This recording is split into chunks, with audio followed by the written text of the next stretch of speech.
Here we go. We are moving on to our final match of our 1v1 invitational tournament between Death Tacticus and Cat. We are on Mars for game 1. Good luck indeed. And I'm NC Game Wizard. Yes, and I'm Blues. And we have high power, double price power, double price water, double price carbon, and this is a power colony, so that is definitely the first thing our players are going to want to be looking for.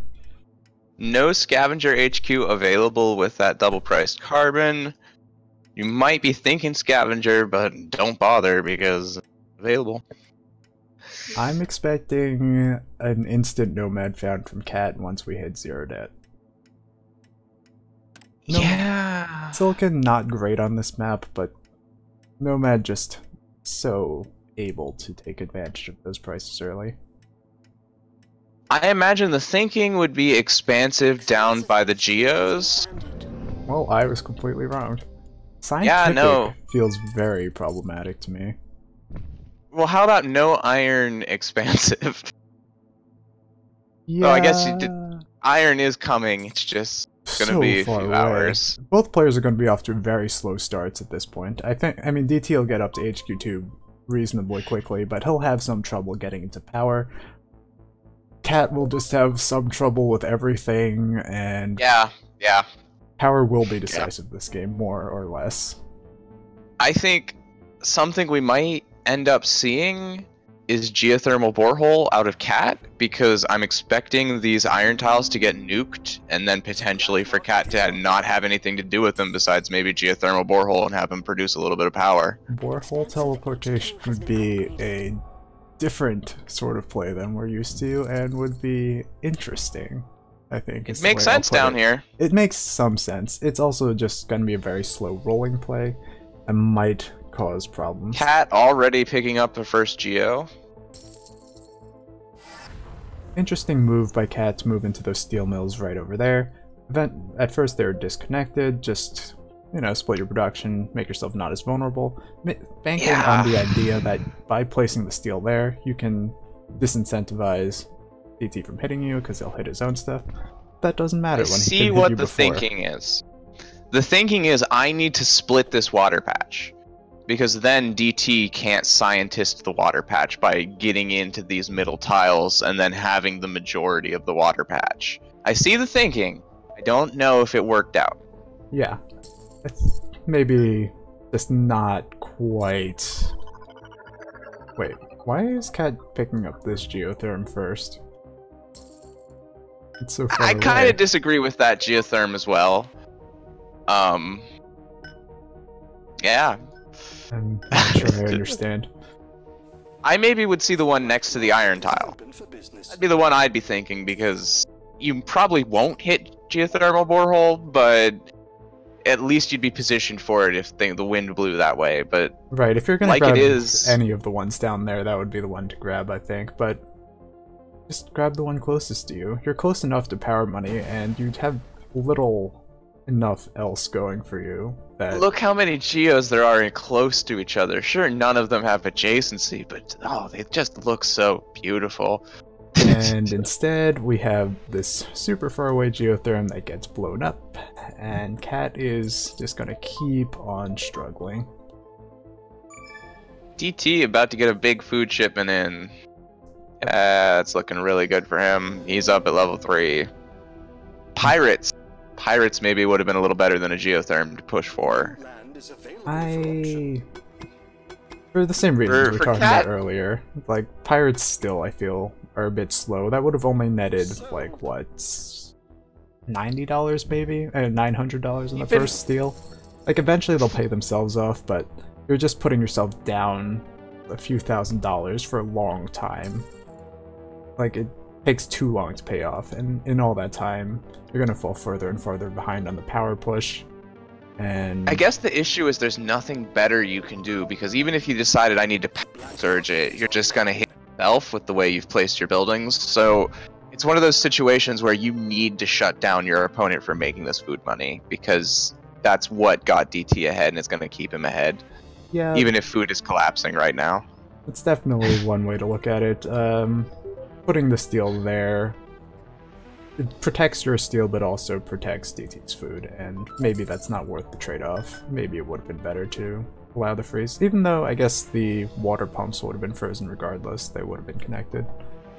Anyway, there is enough food demand right now that DT can rely on shipments just continuing to maybe not be as profitable as they were, but they will continuously be profitable. yeah, at the very least, DT will be able to find a way to push himself to HQ4. But same is not necessarily true of Cat. Where Cat has a chance in this game is that she's moved into 2 geotherms now. If those Cat stay looking up, to get into some electrolysis. that's something. She bought a claim to do part of that, which also means that DT should still know that there is no goon on that power. So maybe muling some silicon. That's something that Cat could look at. Maybe. Oh. Though once, I mean, DT has finished building out these solar panels, there's no other real demand for silicon now. And DT's shipping in a fair amount of silicon, so that price should normalize before long. The mule is too slow to really take advantage of that. Cat starting to take advantage of that large, expansive HQ, getting some of her buildings down a little bit further away, protecting a bit from power surges. Yeah, she's still behind a fair bit, and I still struggle to see how she's gonna get back into this. Power, I felt, was the biggest opportunity for that, but DT has established enough power at this point that it's not going to be a difference maker. Cat looking for another geotherm. I would probably be thinking silicon and glass right now. Right, especially after this last auction, I don't think there's room for power money to be a thing until later. Skipping this geotherm, making some money now, catching up on these upgrades is more important in my mind, especially since DT is getting this patent lab down. Likely gonna see superconductor, nanotech, all those things. DT not yet got the patent lab gooned. Should be very quickly reaching the point where he can do that. Bit short on cash, but shouldn't be long till he gets there. There we go. Not placing it yet. Maybe hoping to play mind games. Always a consideration in these high-level 1v1s. Everyone's paying attention to the black market prices. They know what you have when you buy it.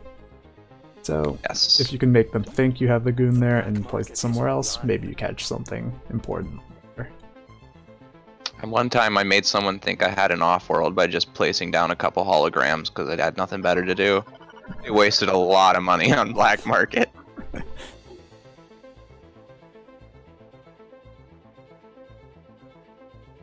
Cat has moved into a second iron mine at this point, shipping in a ton of iron. Enough that her 2 reactors are only just barely breaking even and not even quite doing that. At hits level 4 though. Yep. Should be able to take advantage of the good water positioning to start getting into proper electrolysis. Yeah, and glass definitely makes a lot of sense. Third reactor would make a lot of sense. Then probably looking into some sort of advanced buildings. Maybe hoping DT's triangle of reactors will keep the price of fuel down, and it just dropped like a stone, so she might be right if she's hoping that, but it looks like, nope, triangle happening. Yeah, it still probably makes enough sense. You can't really support the third glass kiln, and all the rest of the markets are just terrible. The third, Hey! Some good goon play. unfortunately, going right into that, which is probably something that you expect. Maybe you take the chance on it anyway. When you see this sort of building configuration, 9 Might have times just been out of hitting 10. this deal. Because look at the way the price on power is trending regardless, you know? When you've got large numbers of geos on the map like this, you kind of always assume that the price on power is just never really going to get that high. Also, electrolysis officially losing Cat. Yes, Cat needs to move into more water. And I assume that third steel mill was part of the push into that, but except it's not really doing that. Which is okay. Cat selling out all of her glass. Not really sure where all of her money went. Iron hack. Or iron random shortage. Ah. So that should be enough money to propel her to HQ 5, I think. And from there, moving into chems, moving into more water, all that should be very doable, and it should put Cat into a competitive position where she can go for the buyout. Should buy, she cannot, I think, sustain, but at minimum can ET out a lot and invest his resources. Yeah, one big thing to note here is that despite DT having nanotech, steel is very cheap, electronics are reasonably cheap, there isn't that much money for him to nanotech. So if he keeps these patents rolling, okay, never mind, I guess Cat also decided she couldn't finish it, which is probably right. So I wanted to mention during the iron hack, that's the double-edged sword of being a scientist, which is you don't use iron, so you don't have iron mines. You just put your steel mills down, they pull iron right out of the ground. But that means that you're vulnerable to getting iron hacked out from under you and you realizing, oh, I never touched that industry.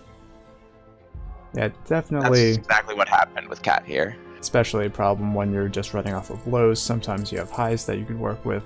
Not in this game. Although DT, since he picked up nanotech, that kind of opens up more opportunities for him to switch out of the steel into the iron, so he should be able to avoid that problem being too big of a deal.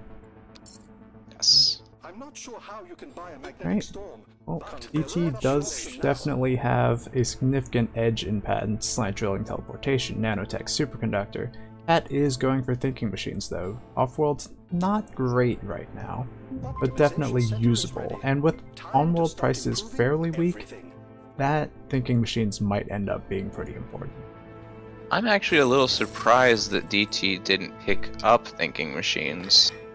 Honestly, since he had the patent lab up and he's a scientist, and it is probably one of the best patents in the game.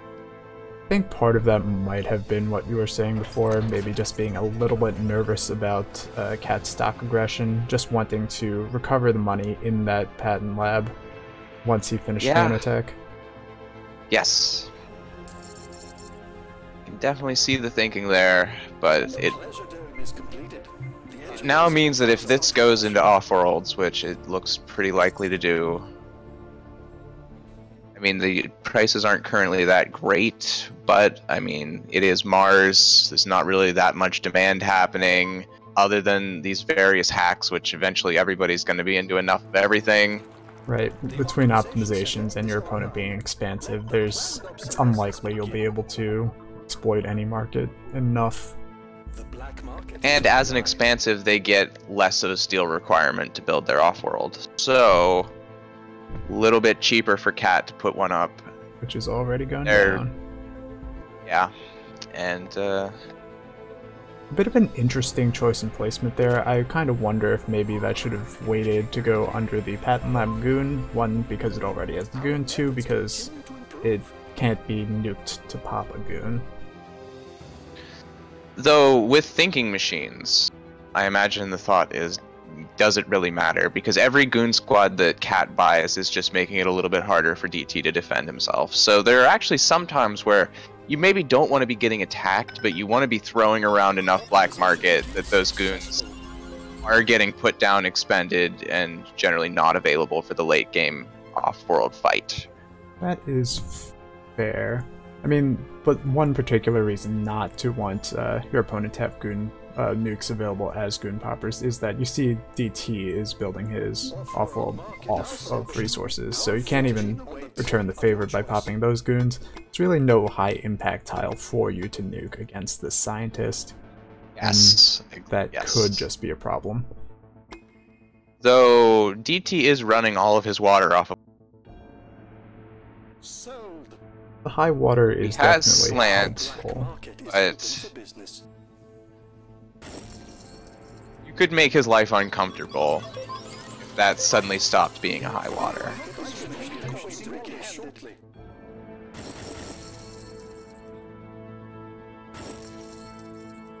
But you're absolutely right. You don't want to put your goon on there. ET actually putting the nuke down to check for a goon. There are little things you can do, like having a goon in your bank, so that you put the goon down right after the nuke comes. But those are like instant half-a-second level plays that you just have to be psychologically ready for. Right, it's hard Know thy to opponent.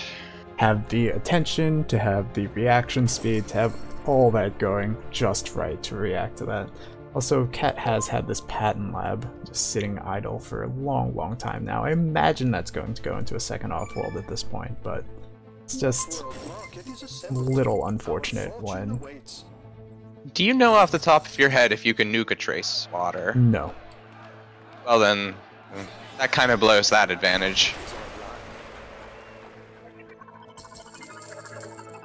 DT... Oh. Cat actually bounced the mutiny. Okay. So DT from way earlier. No, he did goon that tile. I don't know. At some point he picked up an extra goon squad and Cat didn't notice, so she wasn't expecting the mutiny to bounce when that happened. Cat putting up a second off-world though, also boosted by thinking machines. Yep, definitely what we were looking for. It should be important and helpful at this point, although she really needs to stop auto-launching oxygen and go into food.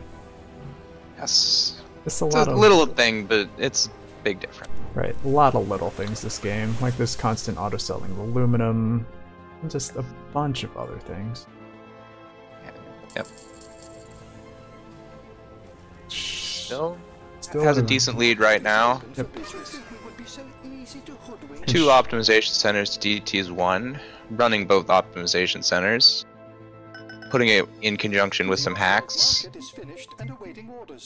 Why not take advantage of your neighbor? Bid And now. another mutiny auction. These are the sorts of things that have to be really frustrating for DT, knowing that he doesn't have the thick machines, which he could have picked up. Yes. All this just plays to Cat's favor. 40,000 is a lot to pay though. It is, but it's probably more than worth it. Yeah. That is a swing of 4 launches. Each launch by itself is already 37k profit. Optimization routine successful. DT recognizing that right now the time to start sapping Cat's resources. Perhaps a lesson is in order. Well, time was probably a little while ago before Cat could actually get both off-worlds up, but there wasn't much opportunity there. DT doing what he can. Maybe he should be looking for a second off-world of his own, but that is difficult to defend, and black market prices are still fairly low.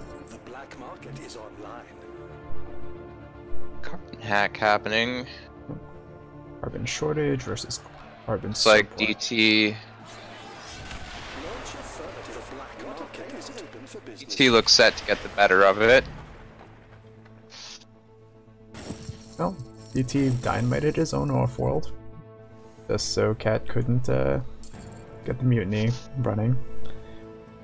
That It can be worth it. It probably is in this case. So it might not Yeah. be worth it in this case. I don't know. It's hard to tell.